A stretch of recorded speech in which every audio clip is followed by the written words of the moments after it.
To open up, and I don't think there's a more relevant speaker, is Peter Zeihan. It's someone that I follow because of his view of what means, what's happening around the world. He's a geopolitical expert, writer, commentary. I strongly recommend his books if you haven't, or even just listening to a podcast. You're gonna get the chance to hear from one of the most profound speakers that is focused on geopolitical events.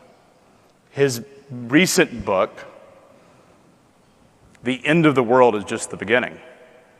And his discussion is going to be about what's happening geopolitically that has a lot of currents that have been building up over time. So with me, I'd like to welcome Peter on the stage.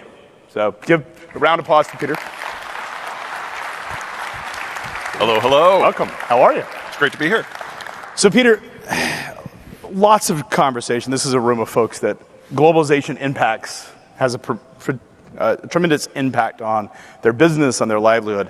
Talk a little bit about what your views around globalization are. Okay, so globalization is kind of weird.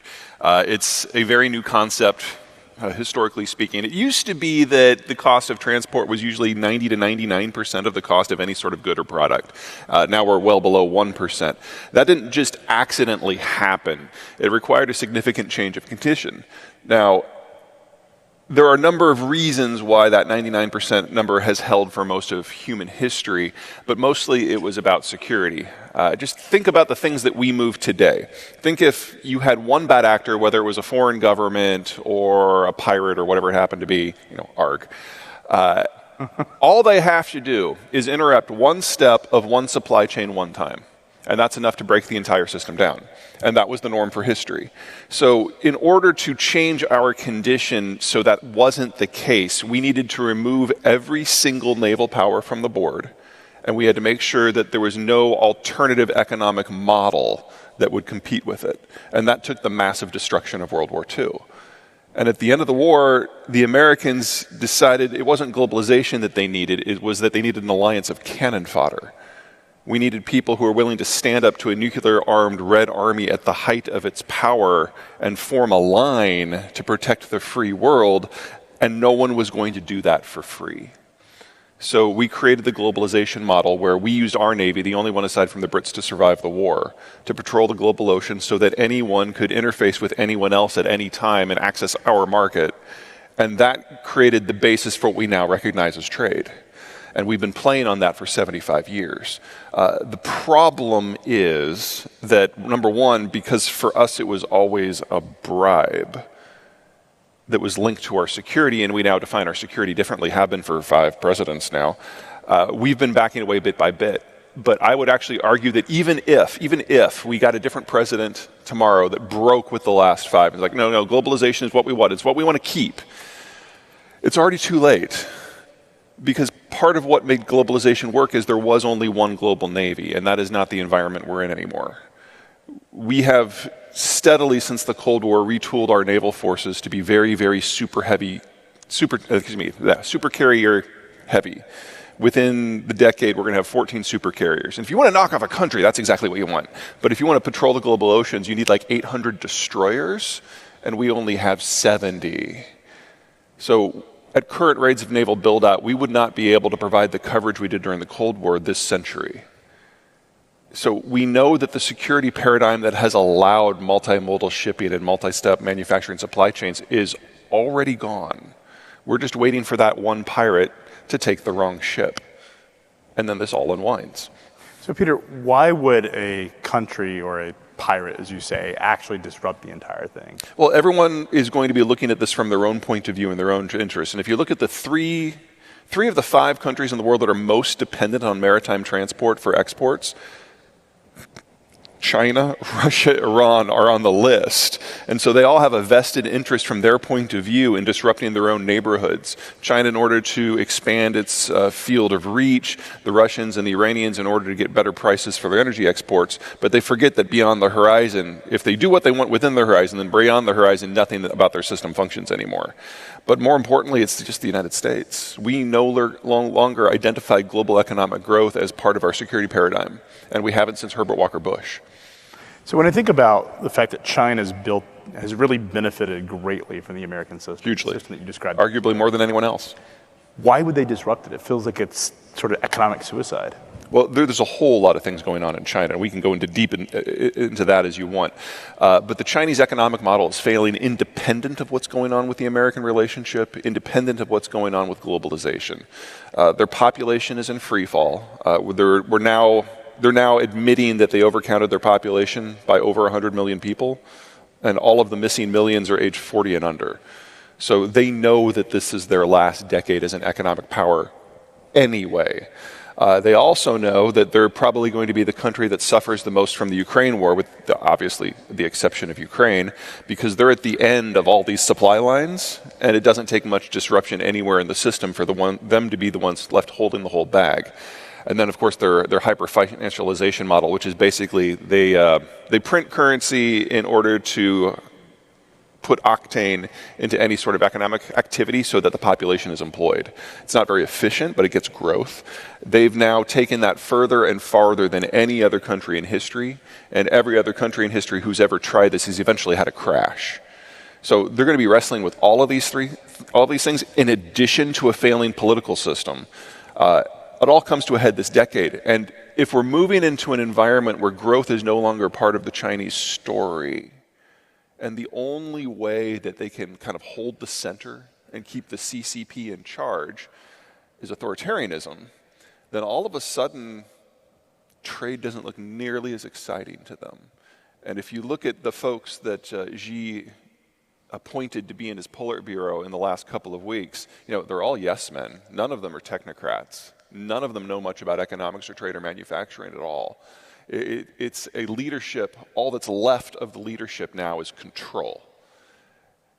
And if they crash the economy and if it collapses by 2/3 and they have a famine, but it allows the CCP to remain in charge, then from their point of view, that's probably worth it. So you think about the fact that they benefited greatly from the flow of US dollars into their economy to really fund all of this infrastructure that they built out. It seems like if you're trying to maintain that status as a world power, doing it is inevitably going to fail at some point. Oh yeah, I don't think they have their eyes on world powerdom anymore.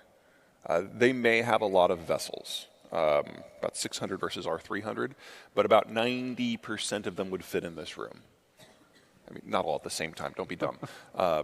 But like one at a time. They're small, they have very limited range. They can't make it past the first island chain. So in any sort of measuring contest where you're trying to evaluate how far they can really go, they can make it to central Vietnam. I'm sorry, the world power that is not. So what about Taiwan? Oh boy. They've gone out and said that it's rightfully theirs. Yeah. They have demonstrated a willingness at the top level to make very irrational, what we would view as irrational, authoritarian decisions that are somewhat suicidal. Is this inevitable? Is Taiwan inevitable in terms of them going out and trying to attack it? I'm going to be in the minority on this topic. I don't think a war is imminent or inevitable. In fact, I don't think it's going to happen at all. The Chinese look at Taiwan in a number of similar ways to the way the Russians look at Ukraine. And so the Taiwanese have used a series of assumptions, the Chinese have used a series of assumptions to prepare for the war. Because you don't just snap your fingers and, we're going to do it tomorrow. No, this decades of preparation. And they've always counted on the Russians to kind of be the canary in the coal mine. So assumption number one, it's going to be an easy fight. Well, you can walk from Moscow to Kiev. And the Ukrainians had only been preparing for this war for 8 years. You have to swim to Taipei, and the Taiwanese have been preparing for 45. Also, the U.S. is a naval power, and Taiwan's an island. So assumption one, gone. Assumption two, Russian weapons are pretty good, so let's steal all their IP and clone them for our entire military. They're now having $2 trillion of buyer's remorse. Assumption number three, Russia's way too important to the world, so no one is going to sanction them if the war happens. Well, crap. And say what you will about the Russian economy, it is wildly inefficient, but it is the world's largest producer and exporter of energy and food products. It's like, China is the world's largest importer of both. You take the sanctions that are on Moscow and you put them on Beijing, you get a deindustrialization collapse complete with a famine that kills 500 million people in less than 18 months. I mean, there's no math here. But I think the thing that has really terrified the most is the boycotts. It's one thing when Brussels or Washington or Tokyo says that you can't do this, you can't do that. But when Halliburton emerges as the voice of morality, holy crap. The Chinese economic model is based on access to foreign markets and foreign technology. You remove that, there is nothing left. And so every assumption that they have made for 40 years has been proved wrong in the last 8 months. Now, normally, this is where the chairman would take all his smart people and put them in the back room with some beer and pizza and say, don't come out until I have a plan B. But as part of his purges, he has killed all those people. So there's no capacity left in the Chinese system to adapt to change or in circumstance or otherwise. And so the only reason I can see that Xi might give the order and attempt a war anyway, even almost certainly knowing he would lose and it would be the end of China as a strategic power, like in a matter of days, because this is a naval fight. The only reason I can see is that if you have already lost all faith in your economic expansion, and you know that the lie that you've been feeding your people for the last several years is just that, there is something to be said for choosing the time and the place of a patriotic conflict so that you can write the narrative. That's the only reason, though. And that means, you're talking about that 500 million dead Chinese from famine. If that might be a price they are willing to pay in order to retain power. But that is not a China that matters to the world. I mean, they've done this before, right? They've had, in history... multiple collapses, yes. Reckless policies. Oh, God, yeah. There's dozens of examples of how China can go to hell very quickly. And it does usually end with civilizational collapse. So the dependency we have in the West on China, what does this mean for if they're not going to attack Taiwan, but they're becoming very insular? What does that mean for us? Well, there's two areas where the United States in specific has a degree of dependency. One is materials processing, primarily in metals, but not exclusively. And then second, of course, is manufacturing, most notably in electronics. I don't mean to belittle those. If we're going to attempt the green revolution at all, we need the lithium. If we want to do any sort of large-scale construction, we need the steel, we need the aluminum, and everything else. The advantage we have in the materials processing is most is based on technologies from the 1910s and 1920s. It's not hard. It's not really expensive. It does take time to build it out. And so the faster the Chinese break happens, the more of an adjustment period we're going to have. But I would argue that we are going to get there anyway, and so I would rather see us starting sooner rather than later. As for electronics manufacturing, there's this weird disconnect between fact and reality in the United States on what the reality of Chinese manufacturing is. I think the best way to explain it is to look at their semiconductor industry, because everything is kind of a derivative of that these days. So the high-end chips that you put into computers or cell phones, they don't make any of those. They import 100% of them. Those come from Taiwan, Korea, the United States, and Japan. The mid-grade chips that go into cars and freight services and power management system and aerospace, they don't make any of those either. They import 100% of those. Those come from Malaysia and Thailand. The low end, your singing dryer, the chip in your watch that beeps when you're whisking things just right, your margarita machine, Internet of Things, that's China's stuff. That's all China.